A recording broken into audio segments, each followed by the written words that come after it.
Welcome to the Federal Retirement Podcast. My name is David Rates from Benchmark Financial Group, and every month we discuss important topics regarding the retirement planning process for federal employees. This Lunch and Learn series is an interactive discussion where individuals can ask questions. To join these discussions live, you may register by joining our email list at bfgkc.com. We also provide in-person retirement planning and benefit education to federal employees. To learn more about these seminars or to schedule a seminar at your federal agency, go to our website at bfgkc.com and click on seminars. Additionally, if you're looking for assistance to get your retirement on the right track, set up an appointment with us today. You can schedule an appointment online by visiting our website at bfgkc.com or email me at david.rates@bfgkc.com. The contact information is also listed in the description. By setting up a complimentary consultation, we can review your financial situation and develop a plan to meet your financial goals. We hope you enjoyed this topic and hope to connect with you soon. I'm Gary Rates, founder of Benchmark Financial Group. We welcome you to this month's Race to Retirement webinar. Starting your retirement planning early is essential, especially if your target date to retire is by the end of the year. Starting early also helps ensure a smoother transition to your retirement phase of life. Today, our discussion is led by David Rates, president of Benchmark Financial Group. We will discuss the essential documents you need, the variables of eligibility and timing, and the management of your assets going forward for you and your family. So let's begin. David? Well, thanks for tuning in to this month's call, everyone. And like we were saying a second ago, feel free to chime in with any questions or thoughts that pop into your heads. But we thought it'd be worthwhile. So when you're starting the whole process of getting your ducks in a row together for a retirement plan or just going down the road of retirement itself, inevitably there's going to be some pieces of essential identifying information that you're going to have to take a look at. And we thought it would be worthwhile to just take a look at those and just kind of highlight some of the important pieces of info. I mean, all the information on the estimates, your pay stub, all of it's important, but usually there's some key pieces of identifying information that are a little bit more pertinent than others in terms of putting together a strategy for retirement. So in terms of the macro things to keep in the back of your mind when you're thinking about the FERS pension piece just on its own, obviously you want to get a pretty good idea of the approximate amount of FERS pension, and that usually hinges on the timing of when you want to retire. So sometimes people are weighing the pros and cons of, do I retire mid-year, do I retire at the end of the year? So the whole point of the estimate is to get an idea of the approximate amount of that FERS pension payment. Another really important variable is if you're in a spot where a surviving spouse benefit is a piece of the equation for you. You want to have a pretty good handle on what the options are, how much those cost, and what the benefit is for a surviving spouse, God forbid, in the event that you pass away. So important item there as well. TSP, we always try to emphasize to folks, you've been saving and saving for a long time with TSP, and inevitably you want to shift that thought process to, how do I start generating income out of this pool of savings? So establishing an income strategy is always important. One of the most important variables with TSP pre-retirement or even in the retirement phase is staying up to date with investment options. Inside of TSP, it's easy to get lost in the weeds of funding and some of the logistics there. How much money do I put here? Do I put money in the Roth side? But the real engine that's going to drive growth inside of TSP, and one of the arguably the most important variable of TSP, is familiarizing yourself with the fund options that you have to work with.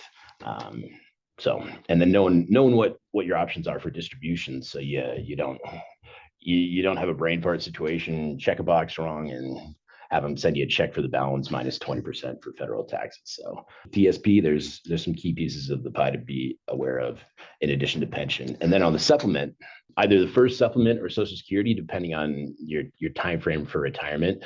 Everybody usually wants to know what's the first supplement amount versus what I'm looking at Social Security. And then when you're nearing age 62, which is when you're first eligible to start Social Security, it's a question of, do I start it early? Do I wait till my full retirement age? Do I wait to age 70? So all important bullet points to think of there. So moving forward in terms of some actual pieces of data that you can get your hands on. The leave and earnings statement or just a recent copy of your pay stub is always an important piece of the pie when you're getting your ducks in a row together for retirement. Service computation date is an important one on the leave and earnings statement, but it's important to know that the service computation date, which would be shown right here, service computation date on your pay stub is the service comp date for leave. It's not, the leave computation date takes into account like any portion of time that's creditable towards your service history. That doesn't necessarily mean all of the time that's in your leave computation date is creditable towards your pension calculation. So it's important to remember that little caveat there. And one of the most important sections on the leave and earnings statement when you're putting together a retirement strategy is getting a handle on the deductions that you pay for while you're working full time relative to the deductions that are going to be applicable as a retiree. So that directly ties into the gross versus net pay. So gross versus net pre-retirement versus an idea of what you're looking at for gross versus net as a retiree is really one of the snapshots that gives you an idea of where you're at for in terms of dollars and cents in terms of a timing for retirement. So it's easy to forget. We kind of harp on it a lot, but it's an important thing to harp on. There's a lot of stuff that you pay for while you're working full time that goes away in terms of a deduction once you hit the point of being a retiree. So for most folks, it's usually federal, potentially some state taxes, and then dental and vision and health insurance are the bulk of your deductions as a retiree. Maybe a little bit of FEGLI for a finite window of time, but it's a noticeable change, the deductions that go away at the point of retirement. So we thought it'd be a good idea to just give you a snapshot or an idea. So there's a few different types of retirement estimates that Uncle Sam puts together for you. This is just an example of one of the main retirement estimates that folks often get from HR, but important considerations with these estimates, like we were saying a second ago, always verifying your service computation date for retirement. Little side story, we were talking to a person one time, it was a couple of years ago, but at the point that we got to talking to her, she had already had her meeting with HR. She was under the assumption that she was going to be retiring with 30 years of service creditable towards her pension. But based off of her service history, a quirky little caveat, the first year that she hired on, she was getting paid as a FICA employee, which was creditable towards her leave computation date. But when you're getting paid as a FICA employee, you're not contributing money into the FERS pension system. So her service computation date on her pay stub for leave showed 30 years of service, but her service computation date for retirement was based off of 29 years of service, which you wouldn't think was a big deal. But in this specific situation, it was an earlier retirement. So in lieu of her retiring in MRA with 30 years of service, it was MRA with 29 years of service. In that specific situation, she was looking at a pension reduction. She wasn't going to qualify for the first supplement piece of things.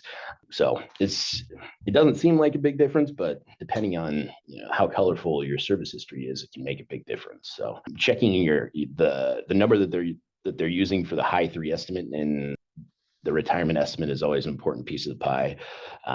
Oftentimes people are kicking around, do I retire at the end of the year or do I want to retire mid-year? And there are reasons why a lot of folks tend to gravitate towards the end of the year for retirement, but sometimes people are pretty adamant about retiring as soon as possible. So depending on the timing of the year, obviously that impacts the pension amount that you'd be looking at. And then like we were saying earlier, verifying the survivor benefit, whether or not you want to do the maximum or the partial. The auto default is the 50% survivor option on your first pension, but sometimes just depending on people's situation, it makes sense for them to go with the partial. So the auto default is to run all the estimates showing the maximum, but sometimes people want to see what that partial survivor benefit number looks like. So when you're looking at these things, what are the numbers that are important to keep an eye on? So when you're trying to get an idea of that gross pension amount, in this specific situation, the green highlight would represent the gross pension payment. So that 3,800 and change. In this specific scenario, or this specific estimate, the monthly charge for the survivor premium would be that red box right there. So 3,800 and change minus 384 a month netted this person out at 3,400 and change. So the red box is, like we said, it's It's the actual monthly charge for the survivor benefit. And then the blue box represents the benefit that would be payable in the event that the retiring employee passed away the first year of retirement. So 3,800 and change is the gross pension amount minus the monthly survivor premium. And then that blue box, that 1,900 and change, would represent the chunk of money that's payable to a surviving spouse, God forbid, the event you passed away the first year of retirement. An FRB report is, if you have the option to get your hands on it, it is a nice piece of information to have. It's a little bit more detailed than just the plain Jane vanilla retirement estimates. The Federal Retirement Benefits Report breaks down your service history, start date, end date of all the chunks of time that are credible towards your service computation date for retirement. So if you're in a spot where you can get FRB report from HR, it's always a useful piece of information to have, because it gives a very detailed breakdown of service history, whether or not there's chunks of time that you can make a deposit for. If you have made a deposit, it'll account for that in that service history breakdown.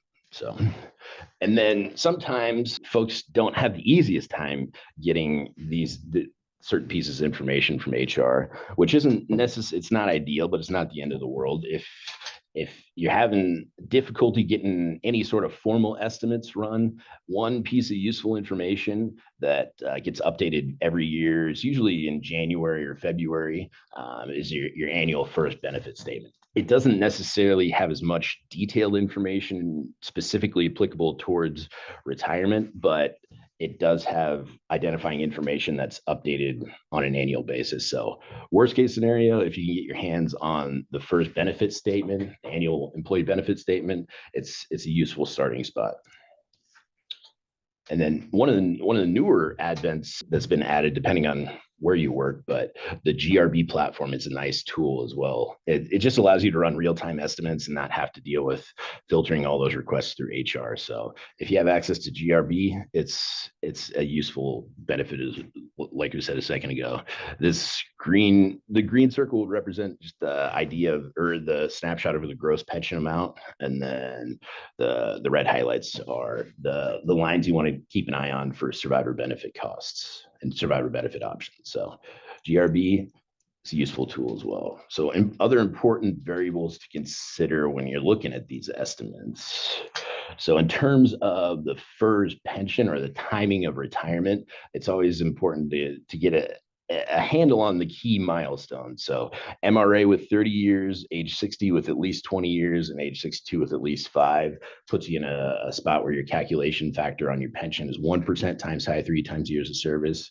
So sometimes when people are looking at age 60 versus age 62, it's a conversation of, do I want to work 2 extra years to get the 1.1 times high 3 times years of service? Because it's a 10% higher calculation on your pension, but that one just kind of depends oftentimes on how close to burnout status people are. So there's a decent group of people that opt for 60 and don't necessarily want to hang on for those 2 more years, but it just kind of depends on where you're at. So everybody's a little different. MRA, the minimum retirement age, is just a variable of the year that you're born. So this one's a pretty easy piece of information to get your hands on, but depending on the year you're born, directly equates to whatever your minimum retirement age is. For a long time, it was 56 for pretty much everybody, but we're starting to see more people 56 in a few months, or even 57. So then it's important to remember too, your options for surviving spouse benefit, because the language that Uncle Sam uses can be a little confusing. Uncle Sam's language, the maximum survivor benefit equates to 50% of your first pension. In order to leave that to a surviving spouse while you're alive and well, you pay 10% of your gross pension in order to leave that 50% survivor benefit. If you're opting with the partial equates to a quarter of your pension, and you pay 5% out of the back end of your pension to leave that benefit to a surviving spouse. One of the more important variables to remember is that, to a certain degree, the federal employee health benefit and the survivor benefit are directly tied together. You gotta leave at least the maximum or the partial survivor benefit, so 50% or 25%, in order for your surviving spouse to continue with FEHB. It's a big deal because Uncle Sam pays about 70% of the total cost it's a little over 70% of the total cost of FEHB while both spouses are alive and well. And then if either want to use the survivor, they continue paying that. They continue subsidizing that health insurance premium. So it's a big benefit and it's an important benefit. It's important to know how health insurance and the survivor benefit are intertwined with each other. This is just a little snapshot of the supplemental piece. It's an important one to remember. So if you're in a spot where you can retire at minimum retirement age with at least 30 years or at age 60 with at least 20 years, you're going to be eligible for this payment. That's kind of like it's not technically a Social Security payment, but it mirrors Social Security. It's just Social Security takes into account your entire working history, whereas the FERS supplement is just based off of your years of FERS service. So it's never quite as robust of a payment as Social Security, but it's designed for their people that have enough years of service in with the federal government but aren't eligible for Social Security yet. So in order to get a rough idea of what that benefit is, it's years of FERS service divided by 40 times your Social Security benefit at age 62. So, and this is just a snapshot of that. So sometimes when people are putting together an income strategy, they'll take into consideration that they're going to see like an auto increase. Sometimes people are in this boat where between age 61 and 62, just by the supplemental piece auto switching off and then being able to turn on Social Security at age 62, there's an automatic increase of monthly income based off of the different payment amounts of the two benefits. So like in this scenario, the supplement automatically stops when you turn 62 because now you're eligible to turn on Social Security. You don't have to turn on Social Security, but in this scenario, this person was looking at a pretty robust automatic monthly income increase just by the $1,200 a month auto stopping and then turning on $3,000 a month from Social Security at age 62. So it's important to remember, like I said a second ago, that Social Security takes into account your entire working history. So that payment, oftentimes people see it's usually anywhere from like $500 to $1,000 a month, maybe even a little bit more of an auto increase by moving from the supplemental benefit to age 62 Social Security. When you're looking at the Social Security benefit estimates, it's important to remember that you're first eligible to turn that benefit on at age 62. And if you're looking at the big bold number on the front of the page, that's the number that's payable at full retirement age. So like in this scenario, full retirement age was 67. So you got to flip to the inside cover to figure out what the benefit payment is at age 62 relative to full retirement, relative to age 70. So, but we tend to gravitate towards you got to be alive to win with Social Security. So God forbid if you wait till age 70, turn it on, and then pass away at 71, Uncle Sam wins because he paid in all these years. Got a finite number of payments on the back end. So moving on to TSPs, just some important bullet points to think about in terms of planning for retirement and thrift savings plan. Obviously, you want to have a pretty good idea of approximate balance. If you're not one of those folks that looks at statements very often and you're trying to get your ducks together for retirement, definitely knowing approximate balance is an important first step. Contributions, are you doing a percent of salary or a flat amount? Do you change that on an annual basis or do you change that a few times a year? The third bullet point is arguably the most important. Which TSP funds are you invested in? If you were invested in G fund, for instance, for your entire working career versus C fund, there's going to be a big difference in the dollar value of your TSP balance at the point of retirement. G fund is the safest fund, but it's not going to necessarily blow the socks off your gross to the plus side. C fund has more variability, but over the long term, its average annual return since the late 80s has been anywhere from 10 to 11%. So it doesn't grow at a 45-degree angle, but over the long term, knowing which funds you're invested in is a very important piece of the pie. You don't necessarily want to set it and forget it with the TSP funds, because setting it and forgetting it can lead you down a road of the balance being significantly different based off of how that money was invested. And then knowing that your balance in the plan doesn't necessarily have to be invested the exact same as your contributions going into the plan. So some of those two pie charts, one of the pie charts represents the money that you have in the plan. The other pie chart represents new contributions going in. So sometimes folks will be a little bit more conservative with the balance of money in the plan that and then take a little bit more of the market risk in terms of how the money is invested on the contributions going in. So if the market starts to tick down over the course of a year plus, that your balance is protected, but each biweekly paycheck, you'd be buying shares of CS&I at a discount. So kind of like automatically dollar cost averaging there. So something to think about in the back of your mind. And contributions, some important bullet points to think about in terms of contribution and investment strategies. Do they align with your retirement goals? Will a strategy to ensure your funds meet your long-term goals? So, all right, moving forward in terms of net monthly income. This is just a snapshot of when we're working with folks in terms of planning for retirement, one of the most important things that one of the most important pages that we run for them is just a comparison of current deductions or net monthly income currently relative to net monthly income as a retiree. So this would represent a snapshot of current deductions for this employee, a little over 11,000 a month, gross income 17,000 and change. So on a net basis, they're making about 6,000 of net monthly income. So how does that look at retirement? With a hypothetical retirement date of December 31st of this year, retirement deductions 6346. So gross retirement income was made up of FERS pension with a partial survivor benefit, IRA income just shy of 3,400 a month, and then the supplement of 1,500 and change. Put gross retirement income at 10,500. Retirement deductions were quite a bit less than the 11,000. As a retiree, this person was looking at 6,300 and change of retirement deductions. So on a net basis, 4,000 and just shy of 4,200 a month of net monthly income.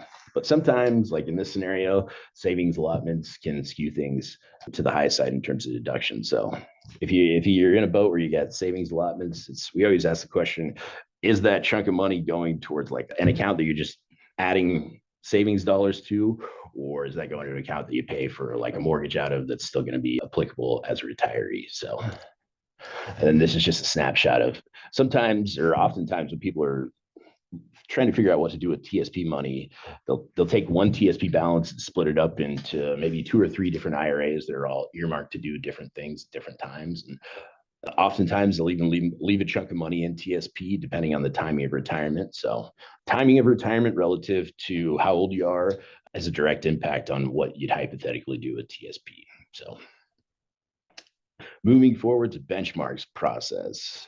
So our goal is to provide every federal employee we talk to with a customized analysis of their benefit and retirement options. That's always the goal when we're working with folks. First meeting, we always call it a fact-finding meeting where we just send you a list of identifying information to gather, because the accuracy of that information directly equates to how accurate we can be with the plan that we're putting together for you. Second meeting, we put together a written version. We always call it version 1. Sometimes it morphs into version 2, 3, or 4, depending on what people want to see. But we'll break down just choices for each piece of the benefits pie. So yeah, you can make an informed decision on what you want to do for each piece. And then in subsequent meetings, it's implementing the plan, the investment strategy, opening up accounts and managing those assets on an ongoing basis as life happens. So in our world, our relationship doesn't stop at the point of retirement. It often starts planning for retirement. We work with folks getting through formal retirement and then adjust the strategy as life happens as a retiree. So items to get, some important identifying information to gather, leave an earnings, just a recent leave an earnings statement's always important. Any sort of estimates that you can get your hands on, a recent TSP statement, any other outside investment statements that you have that are earmarked for retirement assets or retirement income, and then any insurance policies, whether life insurance, whole life, term insurance, long-term care, just get an idea of face amounts, duration of time you had the policies, cash value, things like that. So Social Security statement, just a recent one. We just want to double check that the information that is on the books of Social Security is presented the way that it's supposed to. If you have a divorce decree, it's always good to read back through that. And then sometimes people want to start to add in spouse's benefits. So if you're in that boat, we always encourage that as well. So how about any questions, Patty? Oh, there is I don't a have anything. question. Wait a minute. What does Benchmark charge to set up your retirement portfolio? We don't have a charge to put a plan together. So usually where we make money, folks are oftentimes that there's enough people that don't want to be do-it-yourselfers with the TSP piece of things that it makes sense for us to not charge you a fee to put the plan together. Or oftentimes, usually when folks are looking outside for insurance options and they're looking for someone to help them invest TSP money and maximize that piece of things, that's usually where we get paid. But we don't charge a fee to put the plan together. Doesn't look like there's any other questions. David, do you have anything else? Not right now, but if you think of any questions that we haven't touched on throughout the call, feel free to call me directly. You can always send me an email or just go to our website and submit your questions via the website. Thanks for tuning in, everyone, and hope to see you in the near future.